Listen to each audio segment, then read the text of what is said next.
2025 SIR-இல் நீக்கப்பட்டவர்கள் 97 லட்சம் பேர், சராசரியாக 85 லட்சம் பேர் என்று தேர்தல் ஆணையம் கூறியது. இதில் 26 லட்சம் பேர் இறந்தவர்கள், 4 லட்சம் 2 இடத்தில் பதிவானவர்கள், 66 லட்சம் முகவரி மாறி போனவர்கள் என்று தேர்தல் ஆணையம் இவர்களை பட்டியலை விட்டு நீக்கியது. 2011 இருந்து 2021 வரை இறந்தவர்களின் எண்ணிக்கை ஒவ்வொரு ஆண்டும் 7 லட்சம் பேர் இருக்கிறார்கள்.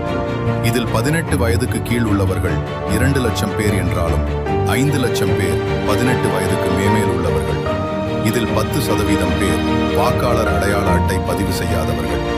இந்த தரவுகளின் அடிப்படையில் பார்த்தால் 4.5 லட்சம் பேர் ஒவ்வொரு ஆண்டும் இறந்தவர்களாக கருதப்படுகிறார்கள். 2011 இருந்து 2021 வரை 45 லட்சம் வாக்காளர்கள் நீக்கப்பட்டிருக்க வேண்டியவர்கள். சரியான கணிப்புப்படி பார்த்தால் முகவரி மாறியவர்கள் 20 இருந்து 25 லட்சம் பேர்தான் நீக்கப்பட்டிருக்கிறார்கள். அதனால் திராவிட கட்சிகள் பெரிதாக பாதிக்கப்பட்டிருக்காது என்பது என்னுடைய கணிப்பு.